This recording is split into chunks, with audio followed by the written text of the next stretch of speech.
Il échappe constamment à la société que la construction et l'épanouissement de tous passent également par le développement du secteur de la recherche et de la science.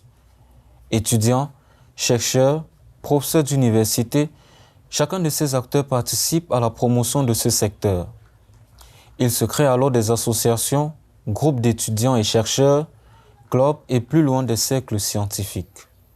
En illustration, le cercle philo-psycho-socio-anthropologie de l'Université de Yaoundé 1 au Cameroun se présente comme un regroupement d'étudiants voués à la recherche académique et scientifique afin de contribuer à la dynamique du changement social, comme l'indique l'actuel leader de cette institution. Composé d'étudiants justement de 4 filières, philosophie, psychologie, sociologie et anthropologie. Mais au-delà de la dimension associative, nous aimons nous considérer comme une société savante dont l'objectif fondamental est d'aider, d'accompagner les étudiants en ce qui concerne différents aspects, l'aspect académique et l'aspect scientifique. Dans son mode opératoire, le CPPSA, en abréviation, concentre ses objectifs sur la ressource documentaire, l'implication des étudiants dans la lecture et la recherche et l'intégration sociale. Et ça commence par un encadrement académique de l'étudiant abonné. D'un point de vue académique, nous sommes là pour aider les étudiants dans ce qui concerne leur formation, leur parcours académique. Nous avons par exemple des entretiens. Les entretiens, de façon banale, ce sont des séances d'échange entre ce qu'on appelle vulgairement les aînés académiques et ces derniers. L'objectif ici est d'aider à la compréhension de ces étudiants des différents cours, n'est-ce pas, qu'ils observent, qu'ils font à l'amphi. Et de manière bénévole, lorsqu'un étudiant a une préoccupation de façon bénévole, nous l'aidons. Nous l'aidons dans une orientation des documents phares à la lecture. Parlons des documents, le cercle aussi est une bibliothèque. Vous savez, il y a certains préjugés qui laisseraient croire que l'étudiant, c'est un être qui n'a pas de moyens. C'est-à-dire, il a certaines difficultés d'un point de vue économique. Et à cet effet, l'accessibilité aux documents n'est pas fondamentalement aisée. Et le cercle philo-psycho-socio-anthropologie, vis-à-vis de cela, se prononce comme une institution, comme une bibliothèque qui met à la disposition des étudiants des ouvrages. Alors, pour accéder à ces ouvrages, il faut être abonné. L'abonnement s'élève à 1 500 francs toute l'année académique. À cet effet, l'étudiant, lorsqu'il s'abonne, accède justement aux documents phares dont il aura besoin durant son cursus académique. Mais il ne suffit pas tout simplement d'orienter, mais on se rassure aussi que l'étudiant, n'est-ce pas, qui accède à cette documentation, justement accède à un niveau de compréhension assez aisé. Ce qui veut dire que lorsqu'un étudiant, n'est-ce pas, ne parvient pas à saisir la portée heuristique d'un document, les mêmes aînés dont nous avons parlé précédemment sont là justement pour l'accompagner, pour l'aider à une meilleure compréhension. À côté de l'académie, il y a la dimension scientifique. Le CPPSA s'engage dans certaines activités qui tournent autour d'un outil de recherche et de culture générale pour tout public, à savoir le livre. Nous avons par exemple les cafés du livre. Les cafés du livre ici ont un rôle de formation de l'esprit scientifique de l'étudiant. Dans la mesure où le café du livre, l'étudiant prend un document, de préférence un document qui a un lien direct avec les unités qu'il fait à l'amphi. Il le lit et il vient devant une audience, une assistance, présenter ce document. Ce qui fait que durant cette formation qui se crée au travers du café du livre, l'étudiant apprend à lire un document, l'étudiant apprend à restituer une donnée, une information, n'est-ce pas, reçue à travers le document, mais l'étudiant aussi apprend à défendre ses idées. Parce que le café du livre, c'est aussi une sorte d'arène où l'étudiant doit apprendre à discourir, à défendre son point de vue, ce qui est un élément assez fondamental pour des chercheurs embryonnaires, pour des chercheurs, des scientifiques embryonnaires.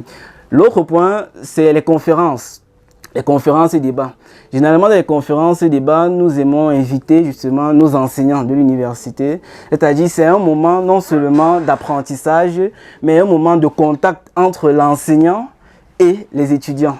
C'est-à-dire, les conférences, nous invitons des enseignants sur un thème quelconque et l'enseignant sera justement chargé de distiller une connaissance au travers de ces thèmes.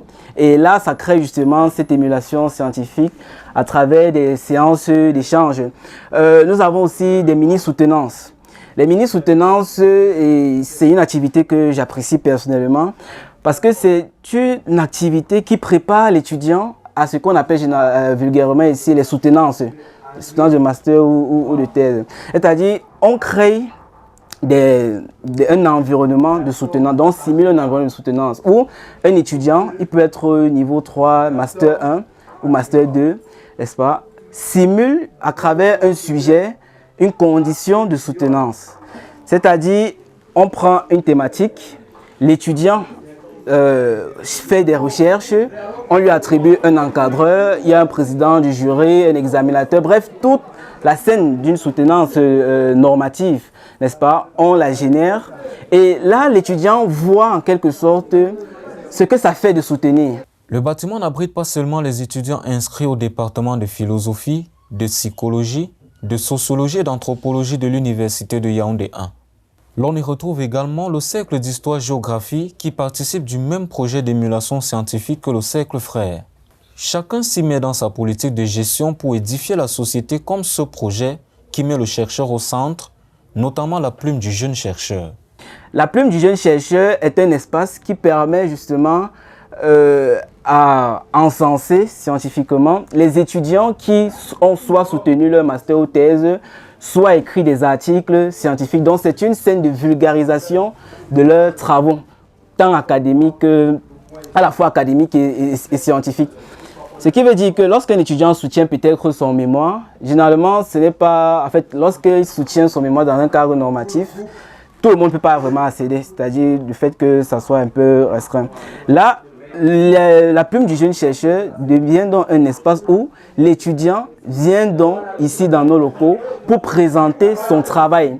Et l'enjeu est à la fois double, c'est-à-dire il y a un enjeu pour la personne qui vient présenter son travail, car lors des séances d'échange, il peut y avoir des contributions qui peuvent aider, n'est-ce pas, à une certaine amélioration du travail, mais c'est aussi un enjeu épistémologique purement de l'ordre de la connaissance pour des personnes qui viennent assister à ce type de rencontres. Le cercle, c'est également un cercle de relations humaines et sociales et chaleureuses avec une équipe d'étudiants bénévolement engagés à servir leurs confrères. Le slogan « Servir les autres est une action cerclaine » renseigne au mieux sur cet engagement. Parce que vous voyez, le cercle se résume en cette mosaïque où on rencontre chaque élément particulier. Et lorsque ces éléments particuliers se rassemblent, cela génère généralement de nouvelles contributions. Alors, on peut avoir des philosophes, on peut avoir des psychologues, on peut avoir des anthropologues, on peut avoir des sociologues, etc., n'est-ce pas, qui se réunissent, apprennent à vivre ensemble. Et c'est aussi un lieu de leadership. C'est-à-dire, nous avons quelques postes de responsabilité où l'étudiant qui sera appelé à gérer ce poste de responsabilité, n'est-ce pas, est une formation qu'il s'adonne quelque part. Et vous allez voir que lorsque généralement nos permanents quittent la vie académique pour généralement s'introduire dans la vie professionnelle, ils n'ont plus certaines difficultés de l'ordre de la sociabilité, de l'ordre de la gestion, parce que c'est un lieu justement où le cercle est un lieu où ils ont eu à apprendre à gérer tout cela. Alors, le cercle, et là c'est une conception personnelle, j'ai l'habitude de penser que le cercle est un tout-monde. Un tout-monde où on retrouve un peu de tout. Voyez-vous, il y a des personnes qui viennent d'horizons divers, des filières diverses, où on apprend un certain nombre de choses, de l'ordre académique, de l'ordre social, etc. Dans l'échiquier social, le CPPSA et tous les regroupements exerçant dans la même vision contribuent à la formation de l'étudiant, du chercheur, du citoyen utile et soucieux de partager ses productions scientifiques à la société.